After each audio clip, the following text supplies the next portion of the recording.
नमस्कार, मैं मोनिका शर्मा आप सभी का स्वागत करती हूँ आज की योगा क्लास में। तो जैसा कि आप सभी जानते हैं 21 जून अंतर्राष्ट्रीय योगा दिवस जो अभी आने वाला है, तो उसी के उपलक्ष्य में मैं आपको बताना चाहूंगी कुछ कॉमन प्रोटोकॉल के बारे में, जिसके अंदर कुछ ऐसे सूक्ष्म व्यायाम, प्राणायाम और आसन आते हैं जिसे हम सब मिलकर कर सकते हैं।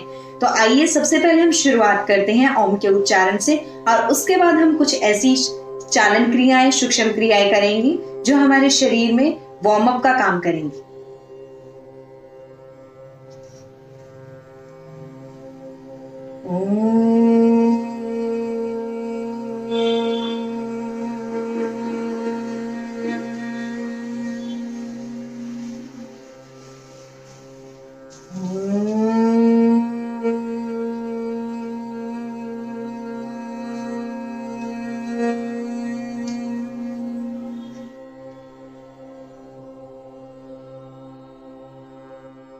शुरू करते हैं गर्दन के सूक्ष्म व्यायाम से।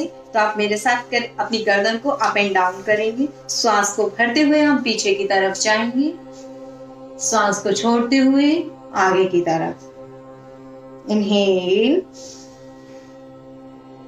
एक्सहेल, इनहेल,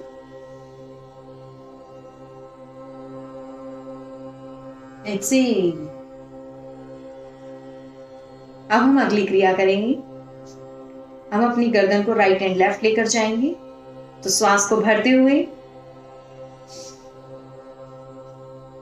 दाएं तरफ, श्वास को छोड़ते हुए वापस, श्वास को भरते हुए बाएं तरफ, श्वास को छोड़ते हुए वापस। इसी क्रिया को हम 3 से 4 बार दोहराएंगे। इनहेल,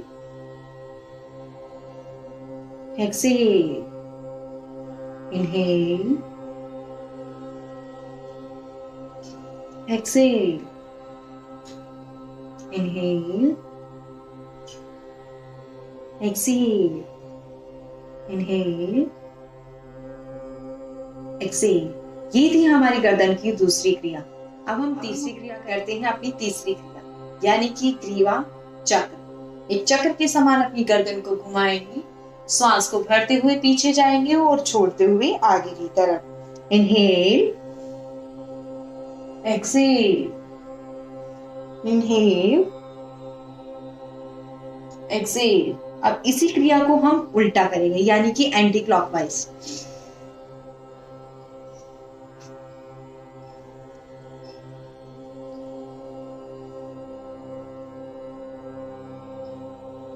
ध्यान रहे कि हमें गर्दन में कोई भी झटके से नहीं करना है। कोई भी ऐसी क्रिया जिससे हमें पेन हो वो हम नहीं करेंगे। तो आइए अब हम करते हैं कंधों के सूक्ष्म व्यायाम यानी कि स्कंद संचालन। सबसे पहले अपने हाथों को कंधों के ऊपर रखेंगे और इनहेल करते हुए ऊपर की तरफ, एक्सहेल करते हुए नीचे, श्वास को भरते हुए ऊपर, श्वास को छोड़ते हुए नीचे। अब इसी क्रिया को हम उल्टा करेंगे यानी कि एंटी क्लॉकवाइज। श्वास को भरते हुए ऊपर, छोड़ते हुए नीचे। Inhale, exhale. ये था हमारे कंधों के सूक्ष्म व्यायाम की पहली क्रिया। अब हम करेंगे दूसरी क्रिया यानी कि अपने हाथों को बिल्कुल सामने रखेंगे और इनको ऊपर लेकर जाएंगे। श्वास को भरते हुए ऊपर, श्वास को छोड़ते हुए नीचे, श्वास को भरते हुए ऊपर, नीचे।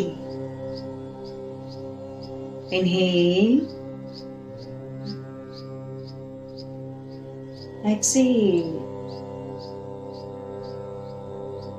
Inhale, exhale. तो ये हुई हमारी कंधों की सूक्ष्म क्रिया। तो आइए अब हम करते हैं कटी संचालन यानी कि अपनी कमर की कुछ सूक्ष्म क्रियाएं। तो सबसे पहले हम खड़े हो जाएंगे, अपने पाँव के बीच 1 से 2 फीट का गैप यानी कि कंधों के बराबर अपने पाँव को खोलेंगे और अपने हाथों को अपनी कमर पर रखेंगे। तो श्वास को भरते हुए आगे की तरफ झुकेंगे, श्वास को छोड़ते हुए पीछे। इनहेल,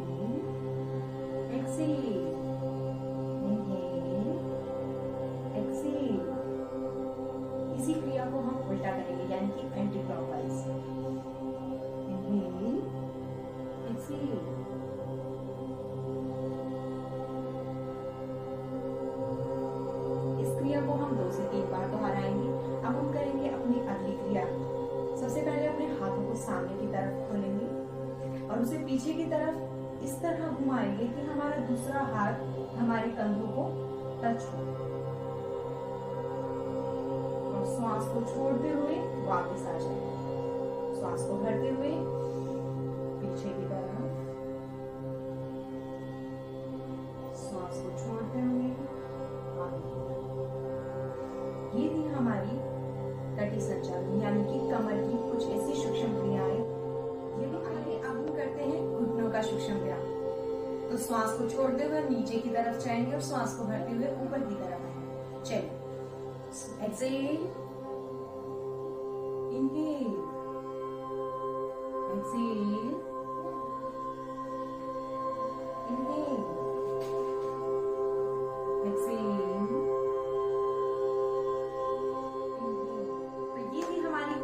ऐसी सूक्ष्म क्रियाएं जो हमें अगले आसनों के लिए तैयार करती है। तो जैसा कि आप सभी जानते हैं, हमने सूक्ष्म क्रियाएं कर ली हैं। तो आइए अब हम बढ़ते हैं अगले आसन की तरफ। तो सबसे पहला आसन करेंगे हम ताड़ आसन, जिसका अर्थ है अपनी बॉडी के पोस्चर को एक ताड़ के पेड़ की तरह बनाना। तो क्या करेंगे, अपने पांव को अपने कंधों के बराबर खोलेंगे, अपने हाथों को जकड़ते हुए यानी कि इंटरलॉक करते हुए आगे की तरफ और ऊपर की तरफ उठाते हुए श्वास को भरते हुए अपनी एड़ियों को उठाएंगे, अपने पंजों के ऊपर खड़े हो जाएंगे। अब वापस सांस को छोड़ते हुए नीचे, फिर से इस क्रिया को दोहराएंगे। Inhale,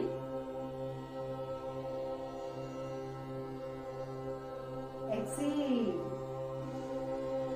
inhale, Excel.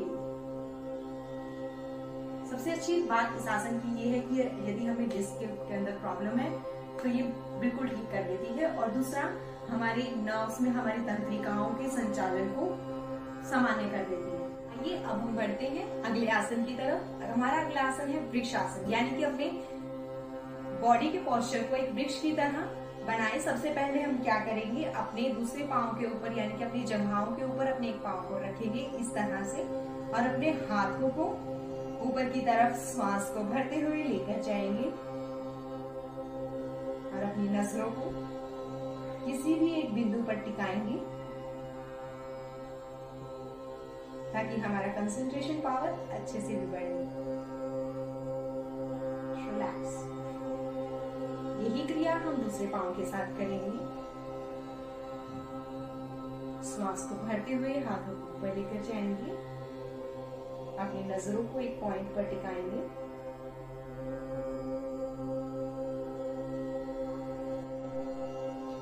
एक्सेल करते हुए वापस सामान्य स्थिति में आएंगे। हमारी कंसंट्रेशन यानी कि एकाग्रता को बढ़ाने के लिए आसन। आइए बढ़ते हैं हम अगले आसन की तरफ। हमारा अगला आसन है पादस्थ आसन, यानी कि अपने पांव और हाथों को मिलाना है। वो किस तरह से मिलाएंगे, आइए देखते हैं। सबसे पहले अपने हाथों को ऊपर की ओर यानी कि श्वास को भरते हुए उठाएंगे और आगे की तरफ कमर को खींचते हुए श्वास को छोड़ते हुए झुकेंगे। कुछ इस तरह से हमारे शरीर का आकार यानी कि पोस्चर, और अपने सिर को घुटनों से लगाएं।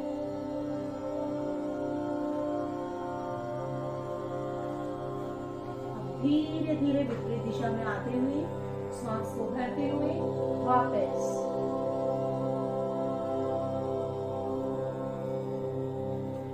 ये था हमारा पादस्थ आसन, चक्रासन। तो उसमें हम क्या करेंगे, सबसे पहले अपनी कमर के ऊपर हाथ रखेंगे कुछ इस तरह से, आप ऐसे भी रख सकते हैं, और अपनी कमर को सपोर्ट देते हुए इस तरह से, यानी कि अपनी रीढ़ की हड्डी के दोनों तरफ अंगूठों को रखते हुए और पीछे की तरफ लेकर जाएंगे। श्वास को भरते हुए पीछे जाएंगे,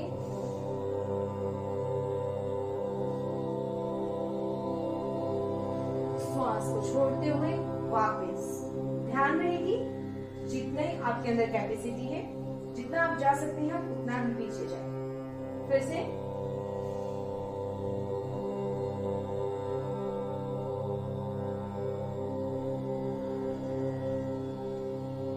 वापस। ये था हमारा अर्धचक्र। इसे हमारे खड़े होकर करने वाले आसन। अब हम आगे की ओर बढ़ते हैं, यानी कि बैठ कर करने वाले आसन। तो आइए सबसे पहले हम बैठते हैं, करेंगे दंडासन, यानी कि अपने शरीर को एक स्टार्ट पोज, इसको इंग्लिश में स्टार्ट पोज कहा जाता है। अपने पाँव को आगे की ओर फैलाएंगे, अपने हाथों को हिप्स के पास रखेंगे और कंधों को और कमर को बिल्कुल सीधा रखेंगे, कुछ इस तरह से। ये हमारी रीढ़ की हड्डी को लचीला बनाता है, हमारे कंधों को मजबूत बनाता है, हमारी मांसपेशियों को मजबूत बनाता है और इसे दंडासन यानी कि स्टार्ट पोज कहा जाता है। बढ़ते हैं अगले आसन की तरफ, यानी कि भद्रासन। हम क्या करेंगे, सबसे पहले अपने पाँव को घुमा लेंगे कुछ इस तरह से और उनको मोड़कर और अपने दोनों हाथों को इंटरलॉक करते हुए अपने पाँव की उंगलियां यानी अपने दोनों पाँव को आगे की ओर से पकड़ेंगे, अपनी कमर को सीधा रखेंगे और आपकी नजरें बिल्कुल सामने होनी चाहिए, कुछ इस तरह से। ये हमारे शरीर को लचीला बनाता है, हमारी बैक पेन यानी कि साइटिका की प्रॉब्लम को ठीक करता है, हमारे बैक में जितना भी पेन है उसे कम करता है। दूसरा, हमारे दिमाग को तेज बनाता है। इसे हम भद्रासन के नाम से जानते हैं। तो आइए बढ़ते हम अपने अगले आसन की तरफ। हमारा अगला आसन है वज्रासन, जिसके लिए हम अपने पाँव को पहले सीधा करेंगे, इनको घुमाते हुए वज्रासन की स्थिति में आएंगे कुछ इस तरीके से। हम अपने पाँव के एड़ियों को फैलाते हुए उनके ऊपर बैठ जाएंगे। ये हमारा पोस्चर होगा। ये आसन वज्रासन के नाम से जाना जाता है। इस आसन से हमारा पेट कम होता है, हमारी पाचन क्रिया बढ़ती है। दूसरा, हम अच्छे से अपना खाने को डाइजेस्ट कर सकते हैं। ये था हमारा वज्रासन। तो आइए बढ़ते हैं हम अपने अगले आसन की तरफ। हमारा यह आसन है अर्धउष्ट्रासन। तो उसके लिए सबसे पहले हम अपने घुटनों के ऊपर खड़े होंगे, उनको कंधों के आकार के बराबर खोलेंगे और श्वास को भरते हुए जिस तरह से हम अर्धचक्रासन में गए उसी तरीके से हम इसमें जाएंगे। अपनी कमर को सपोर्ट देते हुए पीछे की तरफ श्वास को भरते हुए इनहेल,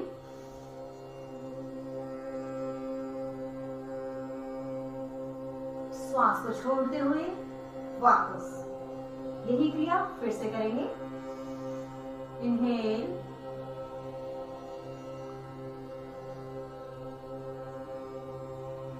एक्सेल। ये था अर्धउष्ट्रासन। तो इसका सबसे अच्छा बेनिफिट है, ये हमारी कमर दर्द को ठीक करता है। दूसरा, हमारी बॉडी को फ्लेक्सिबल बनाता है, यानी कि हमारी कमर को भी लचीला बनाता है, हमारी मांसपेशियों में खिंचाव लाता है। इसी तरीके से अब हम करेंगे पूर्णउष्ट्रासन। तो आइए देखते हैं।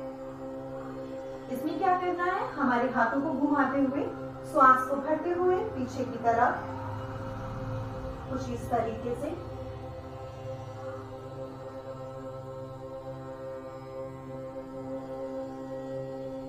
श्वास को वापस लाते हुए वापस। ये था पूर्णउष्ट्रासन। ध्यान रहे, अगर किसी को ज्यादा कमर में दर्द है तो वो इस आसन को ना करे।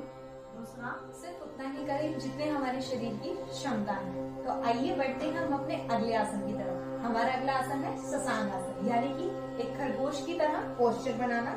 उसमें हम क्या करेंगे, अपने घुटनों पर बैठ जाएंगे जिस तरह से हम वज्रासन में बैठे थे, लेकिन इसमें हमें क्या करना है, अपने घुटनों को फैलाना है, हाथों को ऊपर उठाते हुए यानी सांस को भरेंगे साथ साथ और आगे की तरफ झुकेंगे सांस को छोड़ते हुए।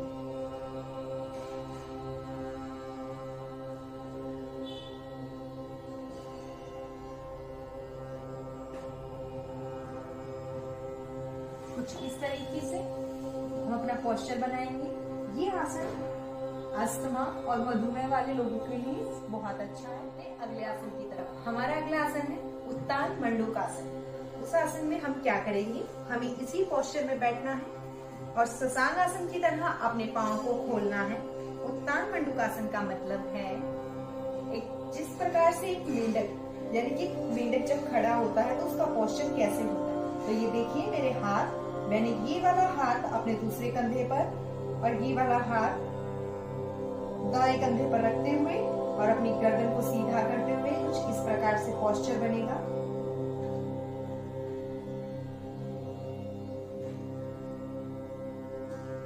श्वास हमारा सामान्य रहेगा। ये आसन हमारे पीठ दर्द को कम करता है, हमारे गले में जो भी प्रॉब्लम है उसे ठीक करता है।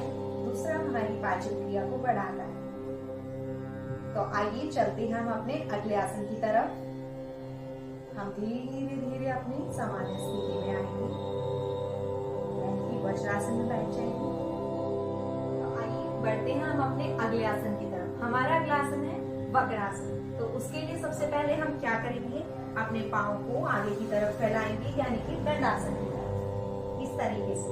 अब एक पाँव को दूसरे पाँव के ऊपर से ले जाते हुए कुछ इस तरीके से, और जो पाँव हमने रखा है उसका उल्टा हाथ हम इस तरीके से अंगूठे में पकड़ेंगे और पीठ को पीछे से सहारा देते हुए कुछ इस तरीके से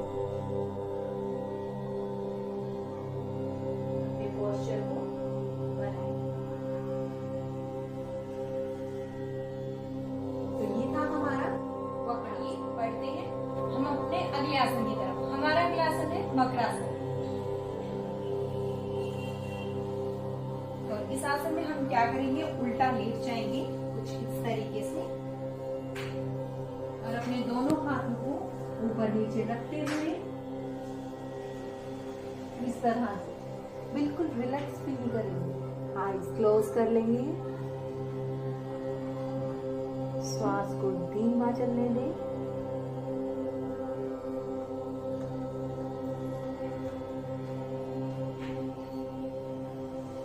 तो ये आसन था हमारा वक्रासन, जो सबसे अच्छा है और हर आसन के लिए। तो आइए बढ़ते हैं हम अपने अगले आसन की तरफ। हमारा अगला आसन है भुजंगासन, यानी कि कोबरा पोज। एक सांप की तरह, एक कोबरा पोज की तरह हमें अपनी बॉडी का पोस्चर बनाना है। तो उसमें हमें इसी तरीके से उठना है।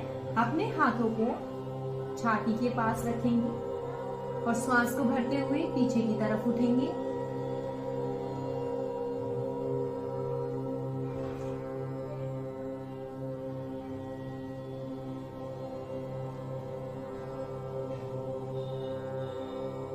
ये आसन उन लोगों के लिए बहुत बेस्ट है जिनकी कमर में पेन है और जिनको अपनी फ्लेक्सिबिलिटी को बढ़ाना है, उनके लिए आसन सबसे बेस्ट है। तो आइए फिर से इस क्रिया को करते हैं।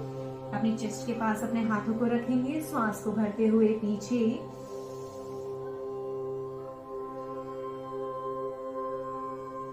वापस। बढ़ते हैं हम अपने अगले आसन की तरफ। हमारा अगला आसन है शलभासन। इसमें हमें क्या करना है, अपने दोनों हाथों को अपनी थाइस के पास, यानी कि जांघों के पास रखना है और पीछे से दोनों पाँव को उठाएंगे 30 डिग्री तक, कुछ इस तरीके से।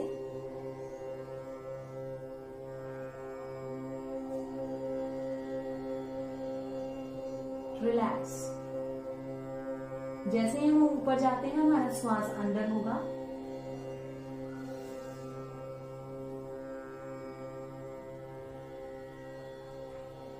Exhale. Inhale.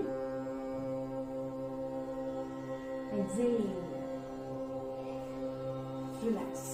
तो ये था हमारा शलभासन। इस आसन का सबसे अच्छा फायदा है कि हमारे पेट की चर्बी को कम करता है। बढ़ते हैं हम अपने अगले आसनों की तरफ। हमारे अगले आसन है पीठ के बल लेकर करने वाले आसन। तो सबसे पहले हम करेंगे सेतुबत आसन, यानी बॉडी के पोस्चर को बनाना। सबसे पहले अपने पाँव को फैला लेंगे और जमीन पर पीठ के पर लेट जाएंगे। अब अपने एड़ियों को अपनी जांघों के साथ लगाएंगे और उन्हें अपने हाथों से पीछे की ओर पकड़ेंगे, कुछ इस तरीके से। ये देखिए। अब अपने बॉडी को श्वास भरते हुए ऊपर की ओर उठाएंगे, कुछ इस तरीके से।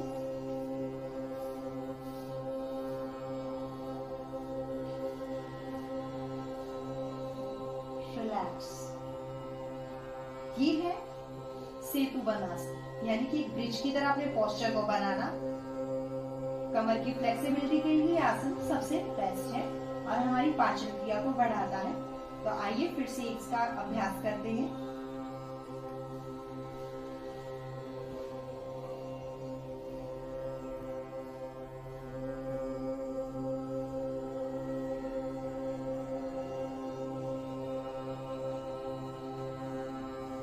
चलते हैं हम अपने अगले आसन की तरफ। हमारा अगला आसन है उत्तान पादासन। जिस तरह से हमने पेट के बल लेटकर अपने पाँव को 30 डिग्री उठाया था, उसी तरीके से हमें पीठ के बल लेटकर अपने पाँव को 30 डिग्री पर उठाना है। हमारा श्वास बाहर रहेगा। सबसे पहले हम श्वास को भरते हुए ऊपर उठाएंगे और फिर श्वास को सामान्य कर देंगे। पाँव को आगे की ओर खींचेंगे और रिलैक्स। एक बार फिर से इस क्रिया को दोहराएंगे।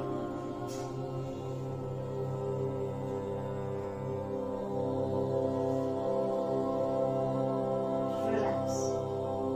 ये आसन हमारे पेट की चर्बी को कम करता है, हमारी पीठ को आराम देता है। ध्यान रहे अपनी क्षमता के अकॉर्डिंग इस आसन को करें। हमारा अगला आसन है अर्ध हलासन, यानी कि अपने पाँव को श्वास को भरते हुए 90 डिग्री धीरे धीरे उठाएंगे, कुछ इस तरीके से, और उन्हें ऊपर की तरफ खींचेंगे। 90 डिग्री का ये कोण बनेगा, यानी कि हमारे पाँव का ये वाला पोस्चर बिल्कुल 90 डिग्री होगा। ये देखिए कुछ इस तरीके से। ये आसन भी हमारे शरीर की चर्बी को कम करने में सहायक है। श्वास को भरते हुए ऊपर जाएंगे, श्वास को छोड़ते हुए नीचे। फिर से इस क्रिया को दोहराएंगे। इन्हेल,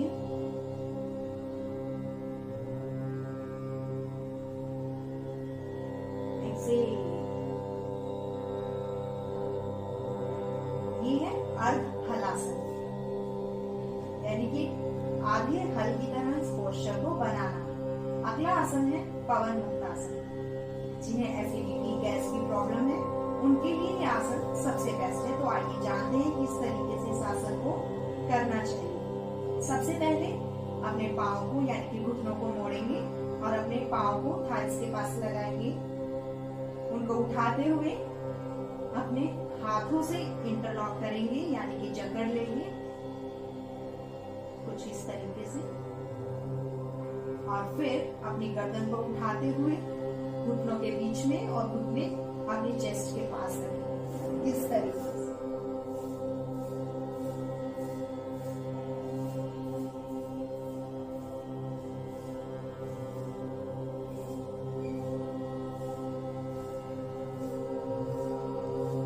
इससे हमारी एसिडिटी, गैस की प्रॉब्लम बिल्कुल सही हो जाए।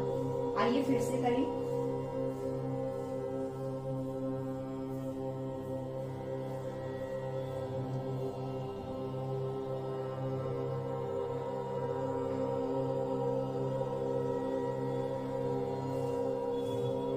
हमारा पवन मुक्त आसन।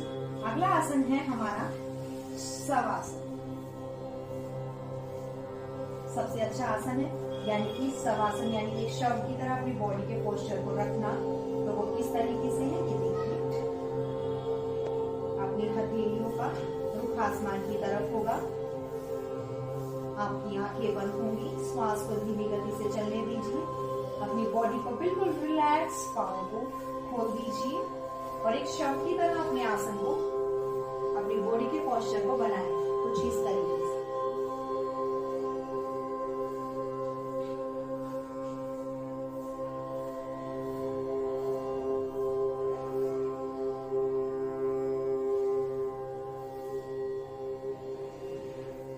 इस आसन को रिलैक्स पोज के नाम से भी जाना जाता है। तो ये थे हमारे प्रोटोकॉल के कुछ आसन। तो आइए अब चलते हैं प्रोटोकॉल के अगले क्रम, यानी कि हमने सूक्ष्म व्यायाम किए, आसन किए, और अब हम करेंगे प्राणायाम। तो सबसे पहला प्राणायाम है कपालभाति प्राणायाम, जो हमारे स्टेमिना को ग्रो करता है, हमारे माथे पर तेज लाता है और हमारे शरीर के, लंग्स के सभी नर्व्स को ओपन करता है। तो किस तरीके से करना है देखिए। हम नाक से झटके से सांस को बाहर निकालेंगे और जैसे ही सांस को बाहर निकालेंगे हमारा पेट अंदर की ओर जाएगा। देखिएगा, आंखें बंद रहेंगी, कमर सीधी।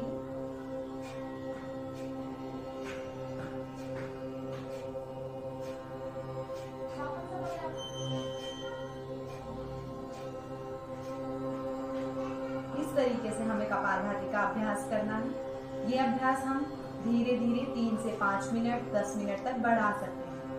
तो आइए अब चलते हैं कपालभाति के बाद हमें कौन सा प्राणायाम करना चाहिए, अनुलोम विलोम, क्योंकि कपालभाति गर्म प्रकृति का प्राणायाम है और इसे करने के लिए इसी रक्तचाप को सामान्य करने के लिए हम करेंगे अनुलोम विलोम प्राणायाम।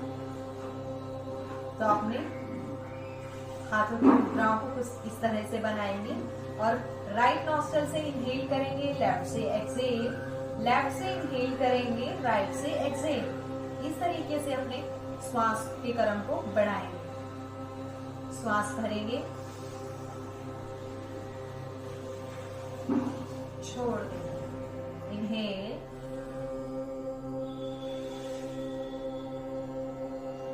ये क्रम उल्टा और सीधा चलता रहेगा। जिस नाक से हमने सांस को छोड़ा उसी नाक से हम अपने दोबारा से सांस लेंगे। ये देखिएगा।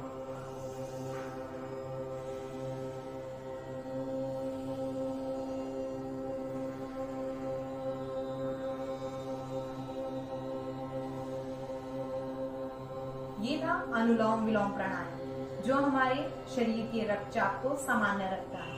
अगर वो बढ़ा हुआ है तो उसे कम करता है और अगर वो कम है तो उसे सामान्य करता है। तो आइए बढ़ते हैं हम अपने अगले प्राणायाम की तरफ। हमारा अगला प्राणायाम है शीतली प्राणायाम, जिसे हमें जीभ को बाहर निकाल के उसे फोल्ड करना है और श्वास को अंदर भरकर उसे नाक से बाहर निकालना है। तो आइए देखते हैं किस तरीके से होगा।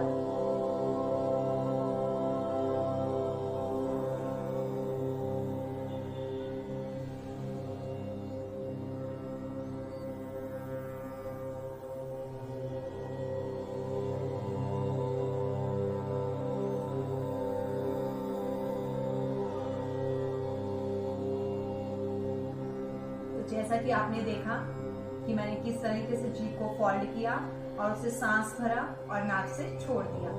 ये प्राणायाम हमारी भूख प्यास पर भी कंट्रोल है। तो आइए हम प्रोटोकॉल के आखिरी क्रम के आखिरी प्राणायाम को करते हैं, भ्रामरी प्राणायाम। तो सबसे पहले हमें क्या करना है, अपने हाथों की जो आखिरी की 3 उंगलियां हैं उन्हें अपनी आंखों पर रखना है। ध्यान रहे कि दबाव नहीं डालना है और हमारी पहली उंगली यानी कि फर्स्ट फिंगर हमारे माथे पर होगी। हमारा अंगूठा हमारे कानों के अंदर इस तरीके से रखेगी कि कोई दबाव भी ना आए और हमें बाहर की आवाज भी सुनाई ना दे। और अपने दोनों बाहों के मध्य ध्यान लगाते हुए भंवरी की तरह उच्चारण करना है। ये देखिए इस तरह से।